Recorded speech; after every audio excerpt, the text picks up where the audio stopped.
Hi friends, this is Vipin Bhardwaj and today we are going to start our new chapter of history, that is Rise of Nationalism in Europe. तो आइए start करते हैं अपना chapter. So friends, the rise of nationalism in Europe में mainly हम पढ़ेंगे what is nationalism, its meaning, European society and in which two parts it was divided. We will study about that. And main thing what we will read about the unification of Italy and Germany.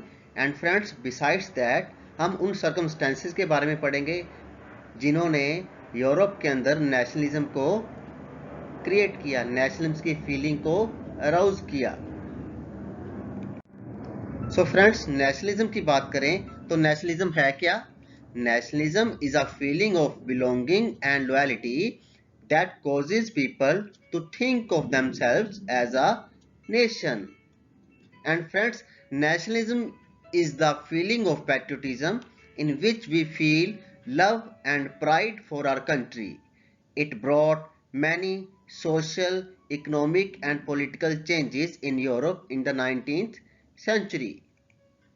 And friends, during the 19th and 20th centuries, nationalism was a powerful force that could create one nation from many separate countries. For example, Italy and Germany.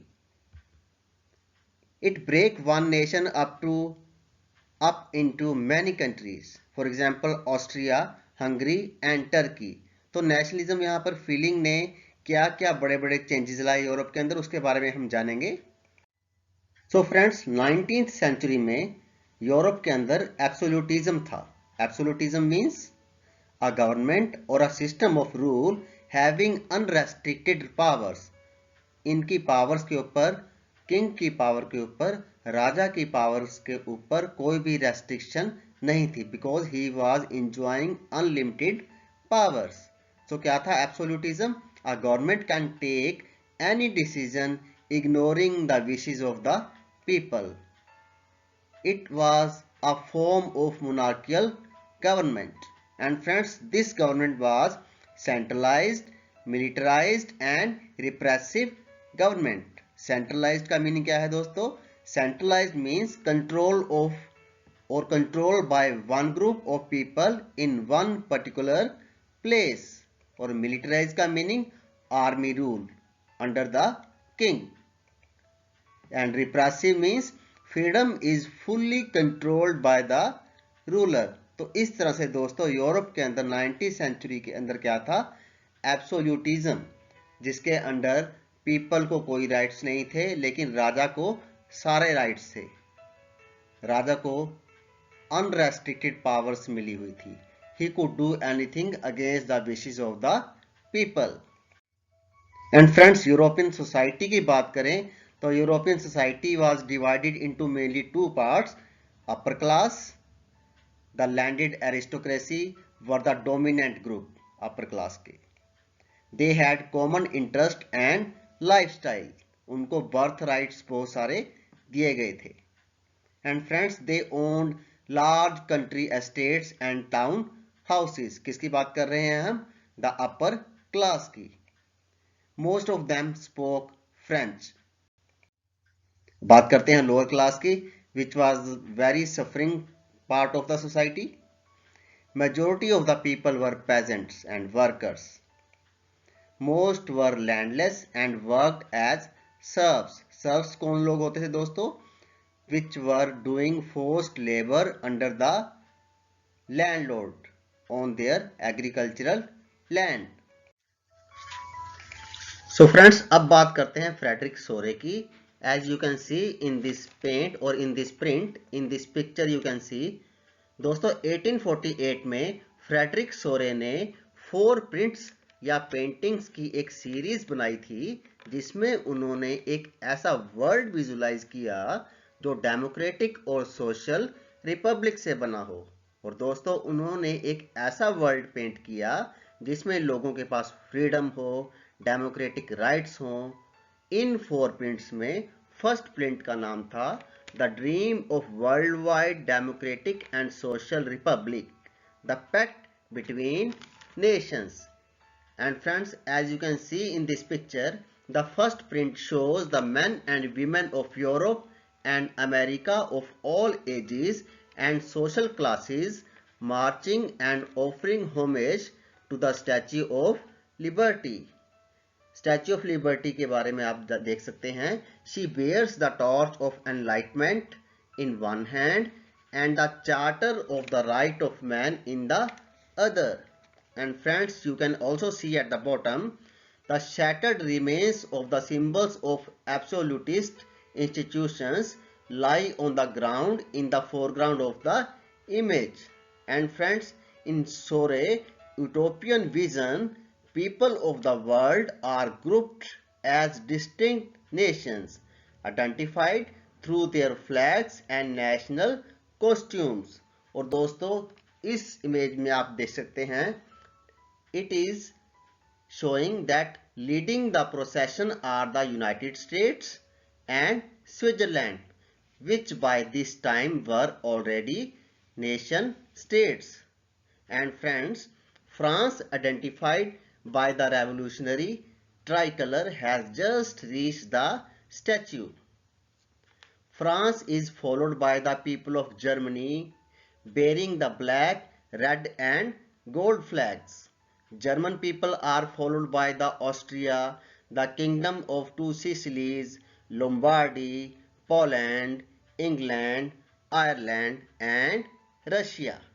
And friends, from the heavens you can see Jesus Christ की picture आप देख सकते हो.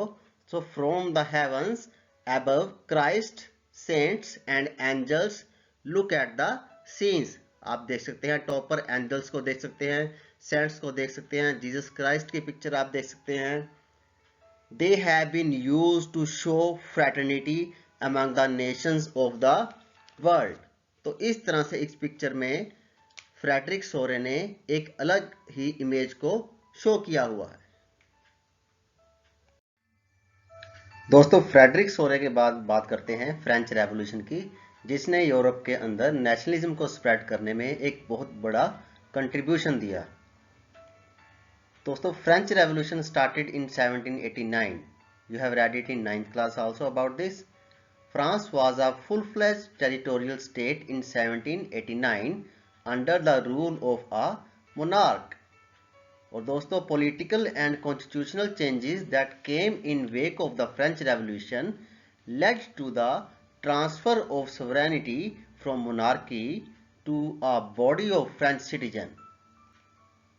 It also powered revolution in all over the Europe. And friends, the French revolution proclaimed that it was the people who would henceforth constitute the nation and shape its destiny. From the very beginning, the French revolutionaries introduced various measures and practices that could create a sense of collective identity amongst the French people. तो ऐसे measures को introduce किया गया दोस्तों, ऐसी practices को अपनाया गया जिसने फ्रांस के लोगों में कलेक्टिव आइडेंटिटी पैदा की कि हाँ, हम एक राष्ट्र के नागरिक हैं. We are the citizen of one country. And friends, the ideas of la patrie and la citoyen emphasize the notion of a united community enjoying equal rights under a constitution. And friends, internal customs duties and dues were also abolished and a uniform system of weights and measures were adopted. तो France जो था उसके अंदर इतने अच्छे reforms को introduce किया गया, कस्टम ड्यूटीज को एबोलिश किया गया, फिनिश किया गया, गरीब लोगों को जो बहुत ज़्यादा बड़े बड़े टैक्सेस देने पड़ते थे उनको ख़त्म कर दिया गया, एक यूनिफॉर्म सिस्टम ऑफ वेट्स को लागू किया गया. इसके अलावा और भी बहुत सारे मेजर्स को इंट्रोड्यूस किया गया. और अब फ्रांस के लोगों को, खास तौर पे उन गरीब लोगों को ये लगने लगा कि हाँ, फ्रांस एक राष्ट्र है and we are the citizen of that country. Fatherland, यहाँ आप देख सकते हो, la patrie means fatherland and la citoyen means the citizens. ये शब्द जो थे ये क्रिएशन में आए, ये शब्द इंट्रोड्यूस हुए. जैसे हम बोलते हैं भारत माता की जय, हम इसको बोलते हैं हमारा मदर कंट्री है, उसी तरह से लोगों में ये भावना पैदा हुई कि France is a country and it is their fatherland and they are the citizen, citoyen. इसके अलावा दोस्तों regional dialects were discouraged and French as it was spoken and written in Paris became the common language of the nation. तो जो local languages थी उनको discourage किया गया, उनको फिनिश किया गया और फ्रेंच लैंग्वेज को एनकरेज किया गया। लोगों को ये एनकरेज किया गया कि सारे के सारे गवर्नमेंट वर्क जो होंगे वो फ्रेंच के अंदर ही होंगे। लोगों को फ्रेंच बोलने के लिए एनकरेज किया गया। इस तरह से फ्रेंच जो थी सब लोगों की एक कॉमन लैंग्वेज बनती गई। And friends, with the outbreak of the revolutionary wars the French आर्मीज began to carry the idea of nationalism abroad beyond the French territories. And the revolutionaries further declared that it was the mission and the destiny of the French nation to liberate the people of Europe from despotism. तो इस तरह से French लोगों ने इसको अपनी duty माना कि जो डेमोक्रेटिक आइडियाज हैं, जो नेशनलिज्म है, वो सिर्फ फ्रांस के अंदर ही नहीं पूरे यूरोप के अंदर स्प्रेड किए जाएं। एंड फ्रेंड्स, नेपोलियन बोनापार्ट की बात करते हैं जो कि फ्रांस का राजा बना 1804 के अंदर। नेपोलियन बोनापार्ट ने भी फ्रांस के अंदर बहुत सारे मेजर्स को, रिफॉर्म्स को इंट्रोड्यूस किया। एंड फ्रेंड्स, अब बात करते हैं नेपोलियनिक कोड की, which was introduced by Napoleon in 1804। तो क्या फीचर थे इसके वो जानते हैं। It did away with all privileges based on birth and established equality before law। तो दोस्तों उस समय लोगों के पास बहुत सारे लोग ऐसे थे फ्रांस के अंदर जिनके पास कुछ प्रिविलेजेस थे which were based on birth। For example right to property जो था it was based on birth. कुछ लोगों को ये बर्थ राइट था कि उनके पास प्रॉपर्टी हो, दूसरे लोगों के पास, गरीब लोगों के पास ये राइट नहीं था to have a property, but it was finished by Napoleon। So इससे क्या पैदा हुआ, इससे क्या establish हुआ, equality before the law। And friends, there was a return of monarchical system also। Democratic system को ध्वस्त करते हुए, फिनिश करते हुए डिस्ट्रक्टिव मेजर अपनाया ये एक उन्होंने, हालांकि जिसमें मोनार्की को वापस लाया गया। एंड फ्रेंड्स, एडमिनिस्ट्रेटिव रिफॉर्म्स को भी लागू किया गया। बहुत सारे एडमिनिस्ट्रेटिव रिफॉर्म्स लागू किए जिससे फ्रांस के लोगों में फेथ पैदा हो। Equality before law and right to property was introduced. Removal of guild restrictions in towns was also introduced. And friends, improvement in transport system and communication system was also there in France by Napoleon. और Napoleonic code की जो खास बात थी, that was uniform laws, weights and measures and national unity। and friends, mixed views of population was there about French rule। कुछ लोगों ने इनको बहुत ही हैप्पीनेस के साथ एक्सेप्ट किया, but some were there who were opposing these reforms। in the areas conquered, the reaction of the local population to French rule was mixed। initially in many places such as Holland and Switzerland, as well as in certain cities like Brussels, Mainz, Milan and Warsaw, the French armies were welcomed as harbingers of liberty। But the initial enthusiasm soon turned to hostility as it became clear that the new administrative arrangements did not go hand in hand with political freedom। तो जो शुरू के अंदर इसको welcome कर रहे थे, अब वही लोग इसका विरोध करने लगे थे। And friends, increase taxation, censorship, forced conscription into the French armies required to conquer the rest of Europe all seem to outweigh the advantages of the administrative changes।